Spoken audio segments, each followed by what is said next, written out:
अस्सलाम वालेकुम। Welcome back बच्चों। लेक्चर नंबर 2 है हमारा।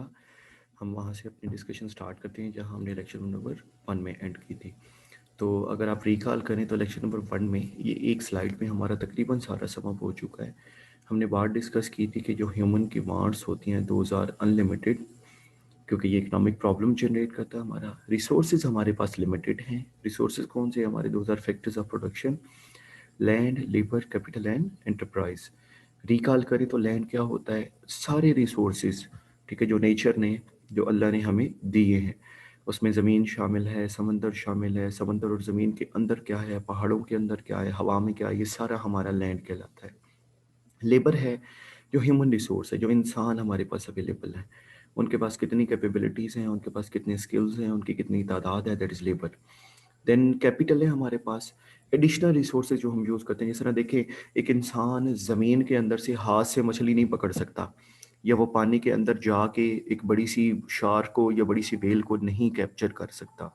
तो कि इंसान को जो लेबर है, समंदर में से जो लैंड है, फिश को पकड़ने के लिए जो लैंड का पार्ट है, उसको मशीनरी की ज़रूरत है, इक्विपमेंट की ज़रूरत है, पैसे की ज़रूरत है, एक यॉट की ज़रूरत है, ठीक है, या एक फिशरी की बोट की ज़रूरत है। वो जाएगा वहाँ से पकड़ेगा, ठीक है, ये कैपिटल है हमारा। ये जो बोट होगी या मशीनरी होगी, जो इक्विपमेंट होगा, या ज़मीन के अंदर अल्लाह ने हमें बहुत ज़्यादा जो है वो रिसोर्सेज दिए हैं। गोल्ड है, ऑयल है, गैस है, अदर मिनरल्स हैं, ठीक है, और बहुत सारी चीज़ें हैं जो हम काउंट भी नहीं कर सकते। तो क्या इंसान के पास कैपेबिलिटी है कि वो अपने हाथों से उनको निकाल ले, या ज़मीन को कहे कि वो खुद निगल दे अपने रिसोर्सेज को? नहीं हो सकता। तो लेबर जो इंसान है, लैंड के अंदर जो मौजूद चीज़ें हैं उनको निकालने के लिए वो मशीनरी का इस्तेमाल करता है, इन्वेस्टमेंट लगाता है, ठीक है, उस इक्विपमेंट को यूज़ करता है। वो जो मशीनरी, इक्विपमेंट या पैसे लगा रहे हैं, वो हमारा कैपिटल है। ये तीनों चीज़ें जो हैं, लेकिन इन सब के लिए एक सबसे अहम जो चीज़ जो इन सबको कवर करती है वो एंटरप्राइज़ है, जो एंटरप्रेन्योरियल एबिलिटीज़ हैं। एंटरप्रेन्योरियल एबिलिटीज़ क्या होती हैं? आप रिस्क लें, आप अपॉर्चुनिटीज़ को आइडेंटिफाई करें, अपॉर्चुनिटीज़ को आइडेंटिफाई करने के बाद रिस्क लेके, ठीक है, उसको आप ट्रांसलेट करें एक्शंस के अंदर, and later are converted into business. ये एंटरप्रेन्योरशिप होता है, ठीक है। तो ये जो एंटरप्राइज या एंटरप्रेन्योरशिप है ना, बेसिकली ये उन लोगों की मेंटल कैपेबिलिटीज़ हैं, मेंटल कैपेसिटीज़ हैं, जो इन सारी चीज़ों को यूटिलाइज़ करेंगे। जिस तरह एक इंसान अगर वो दिमाग का प्रॉपर इस्तेमाल नहीं करता, तो इक्विपमेंट इक्विपमेंट के होते हुए, लेबर के होते हुए, लैंड के होते हुए वो फ़ायदा नहीं उठा सकता। एक इंसान जो ज़हीन है, इंटेलिजेंट है, एंटरप्रेन्योरल माइंड है, रिस्क ले सकता है, अपॉर्चुनिटीज़ आइडेंटिफाई कर सकता है, वो इंडिविजुअल लैंड को, लेबर को और कैपिटल को एफिशिएंटली इस्तेमाल कर सकता है। इसके हम एग्जांपल्स भी डिस्कस करेंगे आगे जाके, ठीक है। जिस तरह मैं छोटी सी एक एग्जांपल यहाँ पे दे सकता हूँ। दुनिया में जापान जो है, ये वो मुल्क है जहाँ स्टील की सबसे ज़्यादा इम्पोर्ट होती है। पूरी दुनिया का जो स्टील का कबाड़ है, ठीक है, जो हमारे पास उसका यूजलेस मटेरियल होता है, हम कबाड़िए को दे देते हैं, वो सारे का सारा ट्रांसफ़र होता है जापान में। जापान वाले उस स्टील को यूटिलाइज़ करते हैं, उसको स्टील मिल्स लगाई हुई हैं उन्होंने अपने पोर्ट्स के ऊपर, और उनकी मदद से फिर वो स्टील की जो है वो डिफरेंट चीज़ें बनाते हैं। और दुनिया में सबसे ज़्यादा स्टील की कंजम्पशन जो है, या लोहे की कंजम्पशन जो है, वो जापान के अंदर है। क्योंकि गाड़ियाँ बनाना, आपको पता है, दुनिया में सबसे ज़्यादा जो कार मैन्युफैक्चरिंग की कंपनीज़ हैं वो जापान की हैं। या यूँ कह लें कि वॉल्यूम वाइज़ सबसे ज़्यादा जो है जापान की। अदरवाइज़ जर्मन्स भी आपको पता है बड़ी मशहूर कंपनीज़ हैं उनकी। लेकिन सबसे ज़्यादा लोहे का इस्तेमाल वो करते हैं। अभी उनके एंटरप्रेन्योरियल एबिलिटी है ना, कि उनके पास देखें लैंड में, यानी ज़मीन के अंदर कोई लोहा मौजूद ही नहीं है। उनके लेबर जो है उसको लोहा निकालना आता ही नहीं है। उनके पास इक्विपमेंट है ही नहीं कि वो ज़मीन के अंदर से लोहा निकालें। लेकिन उनके पास क्या चीज़ एक अल्लाह की दी हुई है, वो एंटरप्राइज़ या एंटरप्रेन्योरियल एबिलिटीज़ हैं। उनको वो यूटिलाइज़ कर रहे हैं, और उनकी मदद से वो सारी रिक्वायरमेंट्स अपनी पूरी कर रहे हैं। ठीक है? तो ये जो है, ये सबसे इम्पोर्टेंट कैपेबिलिटी होती है हमारी। चलिए, उसके बाद स्कार्सिटी को हमने डिस्कस किया, तो हमने कहा था ये सारी चीज़ें कॉमन नहीं है, सबके पास नहीं होती फैक्टर्स ऑफ प्रोडक्शन या रिसोर्सेज। तो उसकी वजह से स्कार्सिटी का इशू रेज होता है। क्यों? क्योंकि हमारे पास ये रिसोर्सेज लिमिटेड है।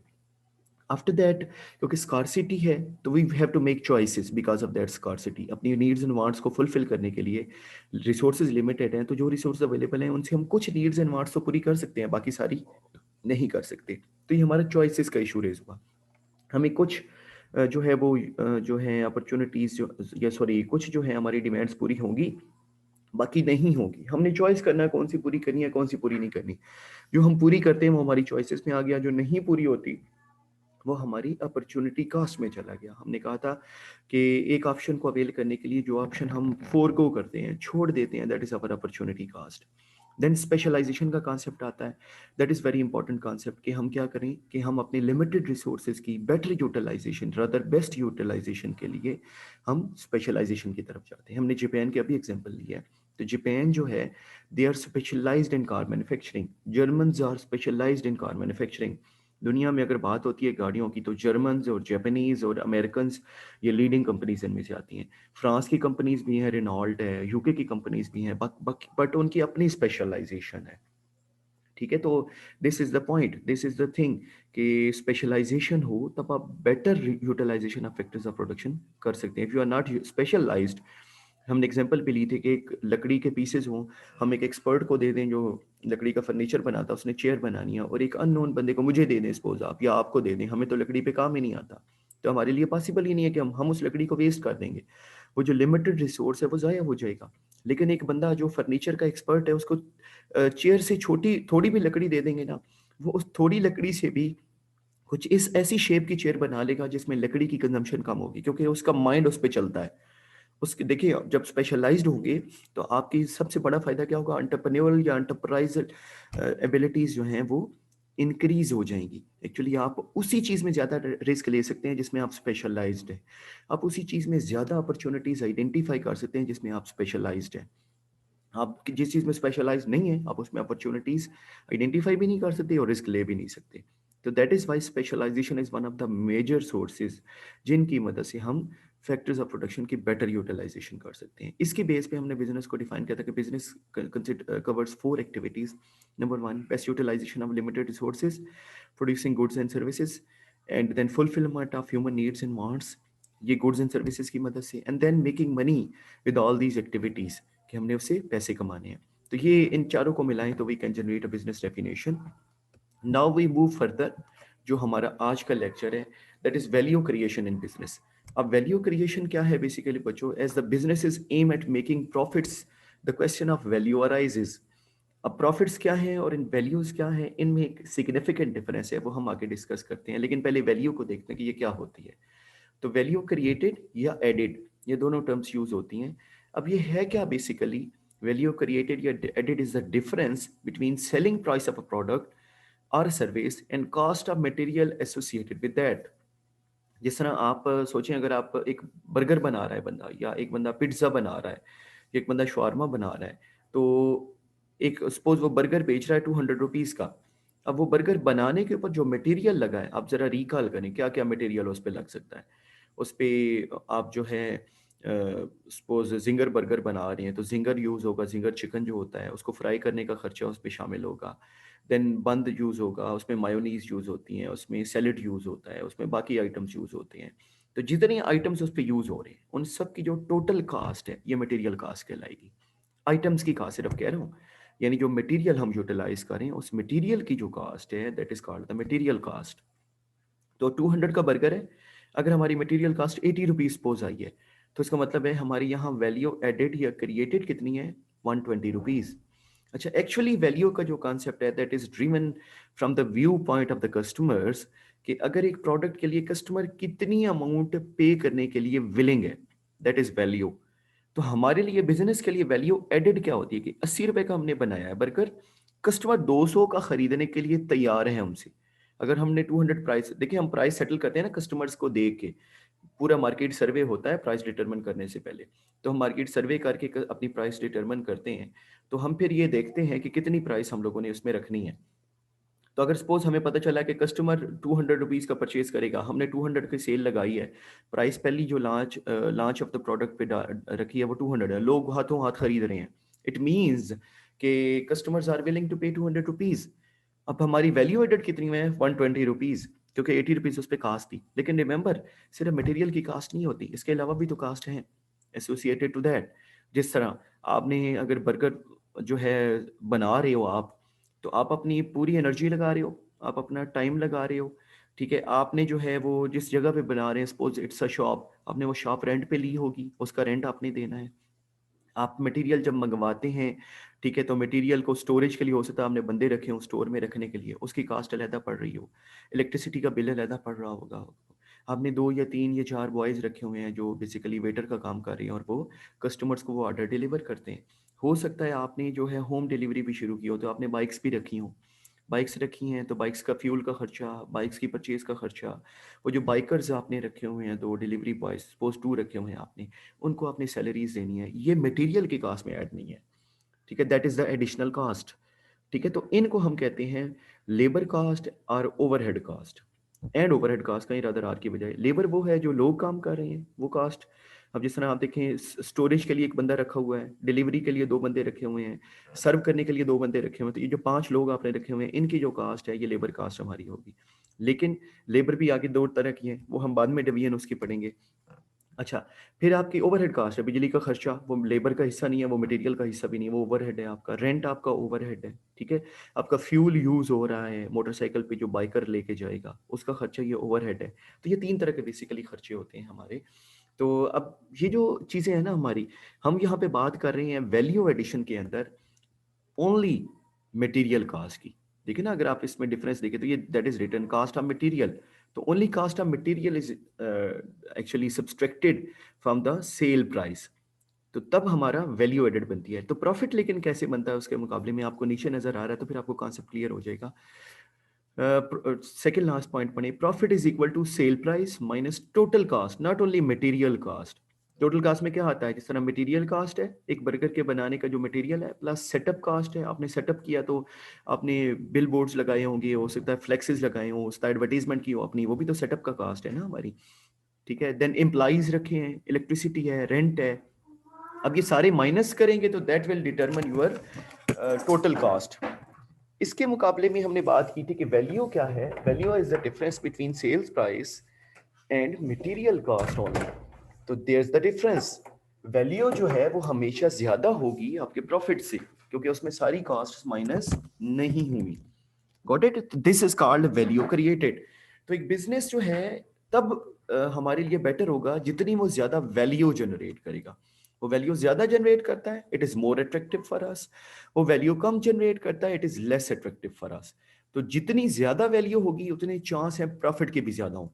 तो ये थर्ड पॉइंट पे अब आप अगर आए तो then you will be able to clarify yourself, the higher the value created the more are the chances of profits, क्योंकि आपको वैल्यू और प्रॉफिट का डिफरेंस समझ आ गई है।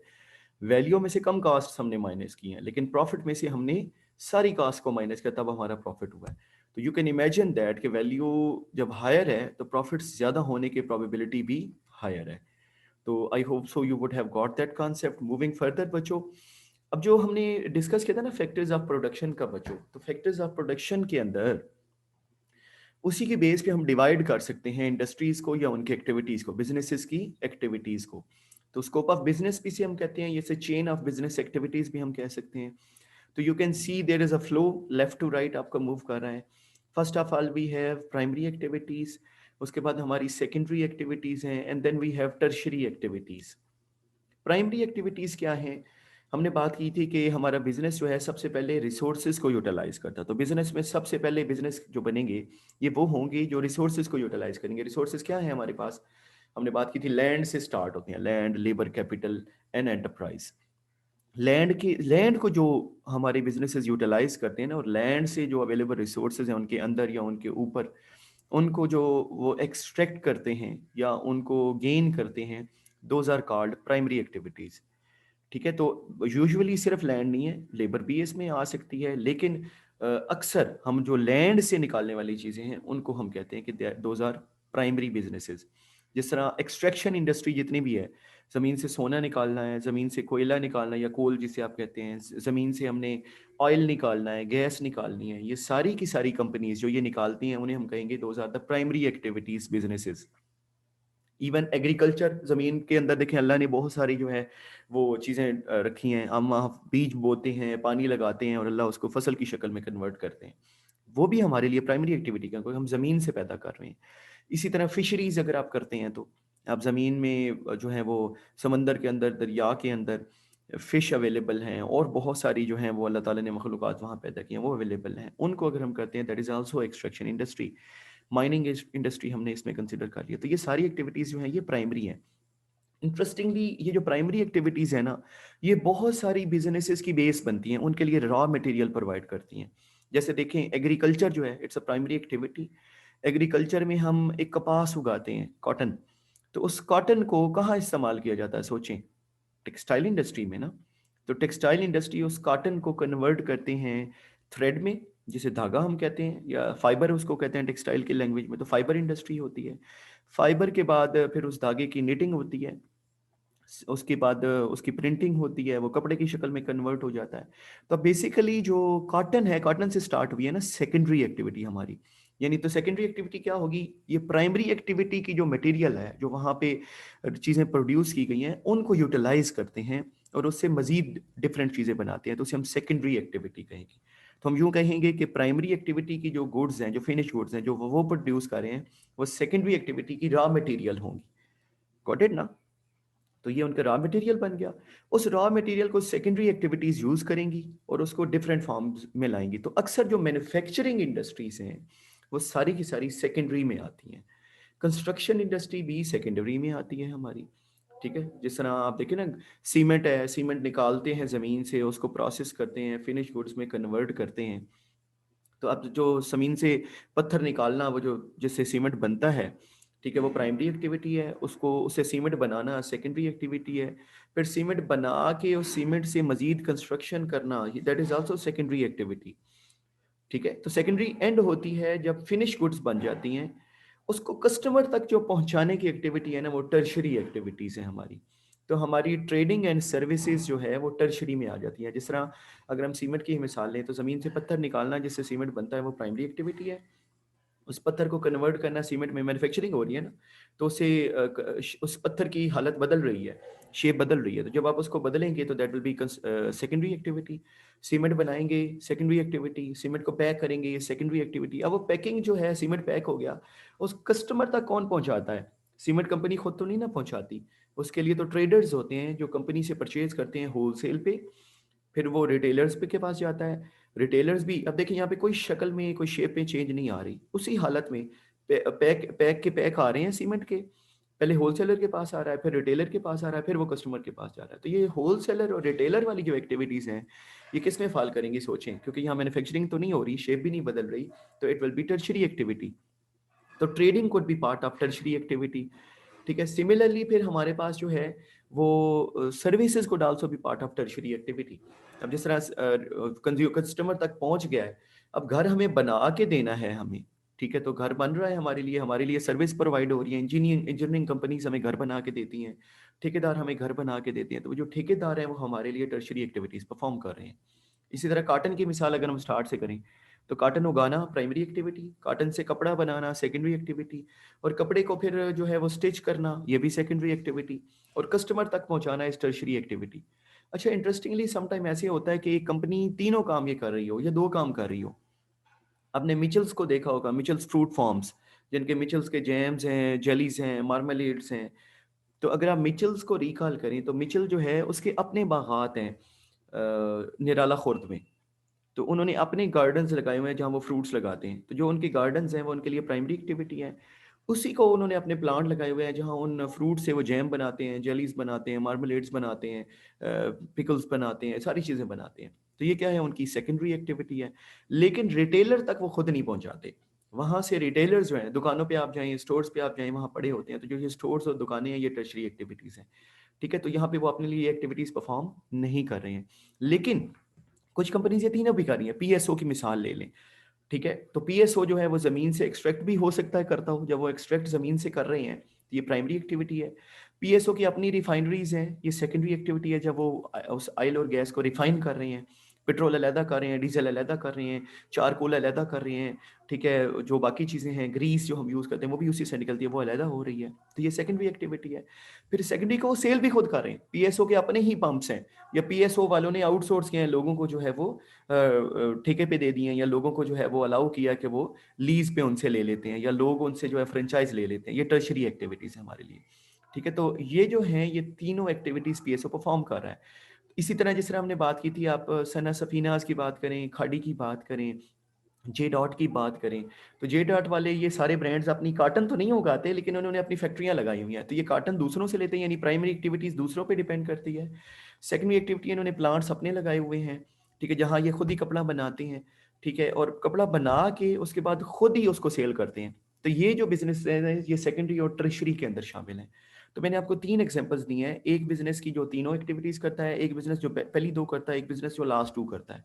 तो I hope so things are clear to you all. अब आप लोग ये कर सकते हैं कि आप खुद कुछ एग्जांपल्स लें अपनी सराउंडिंग में कि वो किस तरह की एक्टिविटीज़ लोग परफॉर्म कर रहे हैं।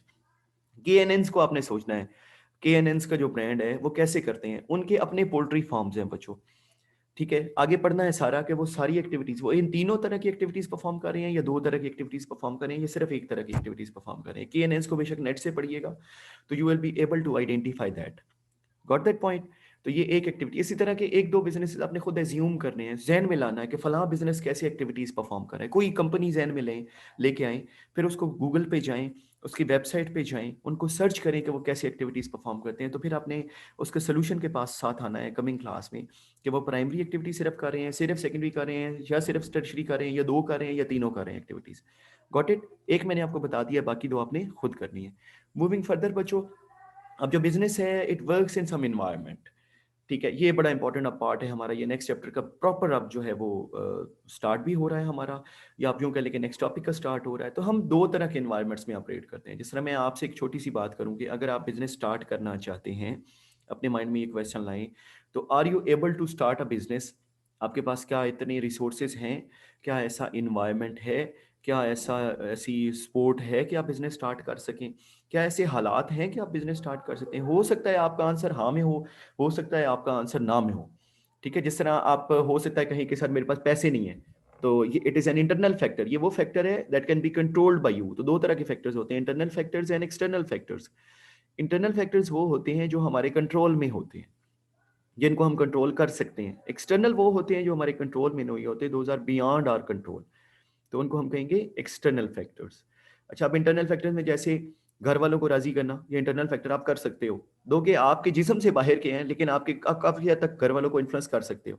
स्किल्स हैं, स्किल तो प्योरली आपका अपना पर्सनल मैटर है ना, आप स्किल एक्वायर कर सकते हो, मेहनत करो तो स्किल आ जाएंगे आपके पास, आपकी मर्जी है लेने हैं या नहीं लेने। पैसे हैं, आप अरेंज कर सकते हैं काफी हद तक, ठीक है। तो ये इंटरनल फैक्टर्स हैं आपके। एक्सटर्नल वो है जो आपके कंट्रोल में बिल्कुल नहीं है। सोसाइटी सोसाइटी में क्या हो रहा है, सोसाइटी में शलवार कमीज का ट्रेंड चल गया है, आप पैंट शर्ट बना रहे हो तो आप उसको बदल नहीं सकते, आप उनको मजबूर नहीं कर सकते कि वो पैंट शर्ट पहने। पॉलिटिकल है, गवर्नमेंट आ गई है, गवर्नमेंट की पॉलिसी है, आप इतने बड़े नहीं हुए कि आप गवर्नमेंट की पॉलिसी को इन्फ्लुएंस कर सके। हाँ, आपका बिजनेस बहुत बड़ा हो जाए, हम यहाँ मंशा बन जाओ, तो फिर चांस है कि आप गवर्नमेंट को मशवरा दो कि नहीं ऐसा ना करें, ये गलत होगा, इससे नुकसान होगा, ये कर लें, तो फिर हो सकता है गवर्नमेंट मान जाए आपकी बात, ठीक है। अदरवाइज बड़ा मुश्किल है। तो नॉर्मली आम बिजनेसेस के लिए इट इज वेरी डिफिकल्ट, या you can say near to impossible to influence politics या पॉलिटिकल सिस्टम। देन कल्चर है, you can not change culture. Culture तो एक लार्ज एंड ह्यूज फिनोमिना है जो इंडिविजुअल्स को इन्फ्लुएंस करता है, और सारे इंडिविजुअल्स मिलके कल्चर बनाते हैं, एक इंडिविजुअल की ख्वाहिश से कल्चर सेट नहीं होता। हाँ, अगर करना चाहते हैं तो it takes time, it takes a long time to change it, उसके लिए आपको बड़ा इन्फ्लुएंशियल होना पड़ेगा। And fourth thing is economy. अब जिस तरह इकोनॉमी की कंडीशन जो है उसका भी तो इन्फ्लुएंस होता है हमारे ऊपर। इकोनॉमी जिस तरह आजकल हमारे हालात चल रहे हैं मुल्क के, हमारी कैसी इकोनॉमी जिस तरफ जा रही है, हमारे पास बिजनेस की अपॉर्चुनिटीज कम होगी, ठीक है, या हम इसी को कह सकते हैं बिजनेस की अपॉर्चुनिटी ज्यादा होगी। तो ये एक ऐसा एक्सटर्नल इन्वायरमेंट है जो हमें इन्फ्लुएंस कर रहा है। कोरोना आया है, कोरोना की वजह से लॉकडाउन है हर तरफ, तो ऑनलाइन बिजनेसेस के लिए अपॉर्चुनिटी जनरेट होगी। तो एक्सटर्नल इन्वायरमेंट ऑनलाइन बिजनेस के लिए फेवरेबल हो गया है, लेकिन फिजिकल बिजनेसेस के लिए अनफेवरेबल हो गया है। तो ये जो एक्सटर्नल इन्वायरमेंट्स हैं ये बिजनेसेस को फेवरेबली या अनफेवरेबली इन्फ्लुएंस करेंगे। जो इंटरनल हमारे फैक्टर्स हैं वो भी हमारे बिजनेस को फेवरेबली या अनफेवरेबली इन्फ्लुएंस करेंगे, ठीक है। तो इनके लिए कलेक्टिवली हम एक वर्ड भी यूज करते हैं, ठीक है, वो हम इनको हम कहते हैं दीज आर ईदर स्ट्रेंथ्स और वीकनेसेस। ओके, ठीक है, तो ये 2 इंटरनल फैक्टर्स हैं, इनके लिए हम वर्ड यूज करते हैं अपॉर्चुनिटीज और थ्रेट्स। तो अब इंटरेस्टिंगली ये दोनों जो है स्ट्रेंथ्स और वीकनेसेस इंटरनल है, इनमें से एक पॉजिटिव है एक नेगेटिव है। स्ट्रेंथ पॉजिटिव है, वीकनेस नेगेटिव है। एक्सटर्नल में से अपॉर्चुनिटीज पॉजिटिव हैं और थ्रेट्स जो हैं वो नेगेटिव्स हैं। इनको कलेक्टिवली हम बच्चों कहते हैं स्वॉट, SWOT, स्वॉट एनालिसिस भी कहा जाता है। कि strengths, weaknesses, opportunities and threats. ठीक है, तो ये ऐसे फैक्टर्स हैं जो हमें इन्फ्लुएंस करते हैं। अब ये जो हमारा इंटरनल इन्वायरमेंट, हमने इसको पहले डिफाइन भी किया है, that is in one's control, उसको वो काफ़ी हद तक इन्फ्लुएंस कर सकते हैं। एक्सटर्नल वो है जिसको आप बिल्कुल इन्फ्लुएंस नहीं कर सकते। अब जो एक्सटर्नल इन्वायरमेंट है ना, it could be divided into two further categories, micro environment है एंड मैक्रो इन्वायरमेंट है। माइक्रो इन्वायरमेंट हमारा क्या है, that is the small factors of external environment, या उन्हें हम स्पेसिफिक फैक्टर्स कहते हैं। आपको नजर आ रहा है यहाँ पे पॉइंट को अगर आप पढ़ें तो micro is the specific environment, ठीक है, and small factors of external environment, ये छोटे फैक्टर्स हैं लेकिन इन्फ्लुएंस इनका एक्सटर्नल पॉइंट ऑफ व्यू से। अच्छा, और ये बिजनेस को डायरेक्टली इन्फ्लुएंस करते हैं, इनका डायरेक्ट असर होता है हमारे ऊपर, इनडायरेक्ट असर नहीं होता। जिस तरह सप्लायर्स हैं, हमारे सप्लायर्स हमें डायरेक्टली असर करते हैं। हमारी एक बेकरी है, सपोज हम बेकरी में बेकरी आइटम्स बनाते हैं, तो एक बेकरी के लिए सप्लायर कौन होगा, जो उसको लिए रॉ मटेरियल प्रोवाइड करेगा। ऑयल हमें चाहिए, हमें वीट चाहिए, हमें जो है वीट से रिलेटेड ऑक्सिलरी प्रोडक्ट्स चाहिए, ठीक है, हमें बेकिंग के लिए जो है वो मशीनरी चाहिए। ये सारी हमें प्रोवाइड करने वाले जो है वो सप्लायर्स हैं। अब देखें, सप्लायर्स अगर बिजनेस स्ट्राइक कर दें, सपोज सप्लायर कहते हैं हमने काम नहीं करना, हमने सप्लाई नहीं करनी, तो उसका असर डायरेक्टली हमारे ऊपर पड़ेगा, हमारी प्रोडक्शन बंद हो जाएगी। ठीक है, सप्लायर रेट बढ़ा दें, हो गई चीजें महंगी होगी, हमने महंगी बेचनी है, तो हमारी कॉस्ट ऑफ प्रोडक्शन बढ़ जाएगी। ठीक है, तो उससे क्या है, डायरेक्टली असर हो रहा है ना हमारे बिजनेस के ऊपर। ठीक है, वो कहते हैं जी चीज सस्ती कर दें, कॉस्ट ऑफ प्रोडक्शन कम हो जाएगी, हमारी चीज सस्ती बनेगी। ठीक है, तो this is the direct influence of supplier. इसी तरह डिस्ट्रीब्यूटर्स हैं, डिस्ट्रीब्यूटर होता है जो हमसे आगे हमारे लिए काम कर रहे होते हैं। जिस तरह हम बेकरी आइटम्स बना के अगर स्टोर्स पे दे रहे हैं, तो स्टोर्स हमारे लिए डिस्ट्रीब्यूटर का काम कर रहे हैं, वो हमारी चीज को डिस्ट्रीब्यूट कर रहे हैं टू कस्टमर्स। ठीक है, तो अब सपोज हमारी प्रोडक्ट रखने के लिए डिस्ट्रीब्यूटर्स तैयार नहीं है, वो कहते हैं हमने आपकी प्रोडक्ट नहीं रखनी, तो हमारा बिजनेस फ्लॉप हो जाएगा। हमें चीजें बनाएंगे तो भी वो भी नुकसान में चली जाएंगी। अगर डिस्ट्रीब्यूटर्स हाथों हाथ हमारी चीज लेते हैं, वो कहते हैं नहीं आपकी चीज तो बहुत अच्छी होती है, कस्टमर बहुत डिमांड करता है, हम जरूर खरीदेंगे, तो डिस्ट्रीब्यूटर का भी फायदा हो रहा है ना इससे। ठीक है, लेकिन उसका असर हमारे ऊपर भी तो आ रहा है ना, कि उसकी वजह से हमारी प्रोडक्शन बढ़ जाएगी अगर डिस्ट्रीब्यूटर हमारी चीजें बेचने को ज्यादा तैयार हैं, तो ये डिस्ट्रीब्यूटर्स होते हैं। ठीक है, तो ये इसे हम कहते हैं सप्लाई चेन पूरी को। सप्लायर हमसे पहले होते हैं जो हमें प्रोवाइड करते हैं, हम चीज बना रहे हैं, अपने आप को मैन्युफैक्चरर एज्यूम करना है, आप मैन्युफैक्चरर हैं, तो जो लोग आपको रॉ मटेरियल और सप्लाई दे रहे हैं वो सप्लायर हैं, जो आपकी चीजों को बेच रहे हैं वो डिस्ट्रीब्यूटर्स हैं। फिर तीसरे कस्टमर्स हैं, वो भी डायरेक्टली हमें इन्फ्लुएंस करते हैं। कस्टमर्स अगर आपकी प्रोडक्ट खरीदने को तैयार नहीं है, ठीक है, तो आपके बिजनेस पे डायरेक्ट इफेक्ट पड़ेगा। कस्टमर्स अगर आपकी प्रोडक्ट बहुत शौक से खरीदते हैं और यूज करते हैं, ठीक है, आपकी सेल बहुत बढ़ जाएगी। तो ये कस्टमर्स का इन्फ्लुएंस है। तो ये तीन वो लोग हैं जो हमारे माइक्रो इन्वायरमेंट में आते हैं और ये डायरेक्टली हमारे बिजनेस को इन्फ्लुएंस करते हैं, क्योंकि इनका हमारे बिजनेस से लेना देना होता है। ठीक है, ये डायरेक्टली हमारे बिजनेस पे डिपेंड कर रहे होते हैं। जैसे देखे ना, आपकी बेकरी है, आपकी बेकरी का नाम एबीसी बेकरी है, तो सप्लायर को पता होगा मैं एबीसी बेकरी को सप्लाई कर रहा हूँ, डिस्ट्रीब्यूटर को पता होगा कि मैं एबीसी बेकरी की ब्रेड बेच रहा हूँ, उनके कप केक्स बेच रहा हूँ, उनकी जो है वो बाकी चीजें बेच रहा हूँ। ठीक है, और कस्टमर को भी पता होगा कि वो एबीसी बेकरी की ही चीजें खरीद रहा है, या वो डिमांड करेगा मुझे एबीसी बेकरी की चीजें दे, मैंने और कोई चीज नहीं लेनी। तो इसका मतलब डायरेक्ट लिंक है ना हमारे साथ उनका। तो ये तीन वो लोग हैं, या इस तरह के और भी कोई लोग हो सकते हैं जिनका डायरेक्ट लिंक है हमारे साथ। इसी तरह कंपेटिटर्स हैं हमारे, हमारे कंपेटिटर्स भी वो हमारे माइक्रो इन्वायरमेंट में आते हैं, क्योंकि वो भी डायरेक्टली हमसे लिंक्ड है। आपकी एबीसी बेकरी है, एक एक्स वाई जी बेकरी है, तो एक्स वाई जी बेकरी वाले सोचेगा कि मेरा एबीसी से कंपटीशन है, वो सोचेगा मैंने एबीसी की सेल बढ़ने नहीं देनी, मैंने एबीसी से सस्ती चीज बनानी है, मैंने एबीसी से बेहतर चीज बनानी है। तो कंपेटिटर्स डायरेक्टली आप पे फोकस कर रहा है, तो उसका असर डायरेक्टली आप पे हो रहा है। ठीक है, तो this is basically external environment का माइक्रो पार्ट और स्पेसिफिक इन्वायरमेंट। देन हमारा मैक्रो इन्वायरमेंट आता है। ठीक है, ये माइक्रो छोटा होता है तो मैक्रो बड़ा होता है। आपको पता है इकोनॉमिक्स में आप पढ़ भी रहे होंगे, माइक्रो इकोनॉमिक्स आप पढ़ रहे हैं वो इकोनॉमिक्स जो इंडिविजुअल लेवल की होती है, मैक्रो जो है लार्ज लेवल की होती है। तो माइक्रो इन्वायरमेंट जो है वो स्मॉल है और मैक्रो इन्वायरमेंट जो है वो लार्ज है। तो इसमें large factors of production, sorry factors of external environment आएंगे। अच्छा, अब इसमें क्या है, ये वो फैक्टर्स हैं that can not directly influence our business. ये डायरेक्टली असर नहीं करते, एबीसी बेकरी के ऊपर डायरेक्ट असर नहीं होगा इनका, but the influence is large, लेकिन असर बहुत बड़ा है। ठीक है, जिस तरह गवर्नमेंट पॉलिसीज हैं, एक है गवर्नमेंट ने कहा जी कि बेकरी आइटम्स के ऊपर इतने % टैक्स, उन्होंने एबीसी बेकरी तो नहीं ना कहा, उन्होंने कहा बेकरी आइटम्स, तो डायरेक्ट असर नहीं हो रहा, इनडायरेक्टली असर हो रहा है। ठीक है, क्योंकि देखिए गवर्नमेंट टैक्स लगाएगी तो हमारी कास्ट ऑफ प्रोडक्शन बढ़ेगी, ठीक है, या हम अपनी प्राइस बढ़ा देंगे, हम प्राइस बढ़ाएंगे तो कस्टमर पे असर पड़ेगा, डिस्ट्रीब्यूटर पे असर पड़ेगा, ठीक है, हमारे प्रॉफिट मार्जिन पे असर पड़ेगा। तो एबीसी बेकरी को डायरेक्टली टारगेट नहीं किया गया, जनरल पॉलिसी है, that is why we call it general environment. तो जनरल इन्वायरमेंट की वजह से, जनरल पॉलिसी की वजह से हमारा बिजनेस पे इन्फ्लुएंस हो रहा है। टैक्स रेट्स, मैंने अभी एग्जांपल दिया टैक्स रेट की, ठीक है, कि टैक्स रेट्स जो है वो बढ़ा दिए जाएं, घटा दिए जाएं, तो आप पे असर पड़ेगा उसका।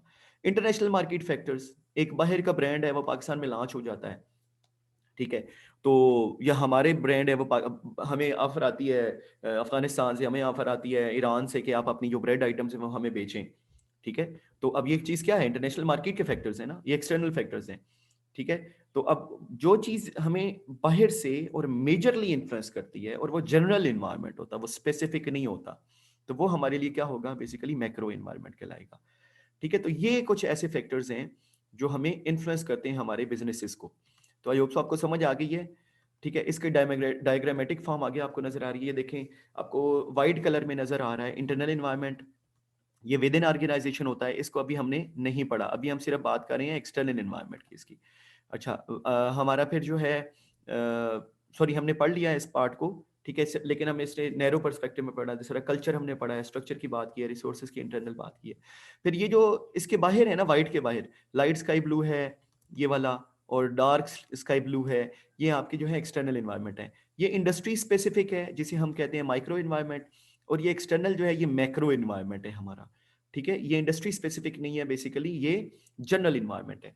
अब जैसे देखिए इसमें हमने पढ़ा था कस्टमर्स, कंपेटिटर्स, ट्रेड यूनियंस हैं, सप्लायर्स हैं, कम्युनिटीज़ हैं, क्रेडिटर्स हैं, ठीक है, शेयर होल्डर्स हैं, ये बाहर से हम इन्फ्लुएंस कर सकते हैं, यही शेयर होल्डर इंटरनल भी हो सकते हैं या बन जाते हैं समटाइम हमारे इंटरनल मेंबर्स। अच्छा, फिर हमारे एक्सटर्नल इन्वायरमेंट है, इसमें सोशल है, सोसाइटी कैसी है, economic conditions, political regulatory laws, technology, अब ये ऐसी चीज़ें हैं जो हमारे कंट्रोल से बियॉन्ड है, लेकिन हमें असर ये करती हैं। तो ये सारी चीज़ें हमें बाहर से हमारे ऊपर असर डाल रही होंगी, ठीक है। तो ये हमारा क्या बन जाएगा बच्चों, हमारा एक्सटर्नल इन्वायरमेंट। तो अब बिजनेस पे एक्सटर्नल इन्वायरमेंट जो है उसका बड़ा रोल होता है, इसको हम आगे ज़रा डिटेल से डिस्कस करेंगे। अब यही उसी की रिप्रेजेंटेशन है बच्चों, ज़रा डिफरेंट फॉर्म में, वही है माइक्रो वर्सेस मैक्रो इन्वायरमेंट और उसका असर हमारे ऊपर। अच्छा, इसकी थोड़ी सी मैं एग्जांपल्स आपको दे देता हूँ, but I think so lecture का जो है ना लेंथ वो बढ़ती जा रही है, ठीक है। तो I am sending you in a while, ठीक है, मैं इसकी रिकॉर्डिंग करता हूँ, तो मैं आपको फिर जो है नेक्स्ट लेक्चर जो है वो शेयर करता हूँ इंशाल्लाह। सिया गाइज, अल्लाह हाफिज़। इस लेक्चर का हम एंड करते हैं, तो रिमेनिंग हम इंशाल्लाह नेक्स्ट क्लास में डिस्कस करेंगे। थैंक यू सो मच बच्चों, अल्लाह हाफिज़।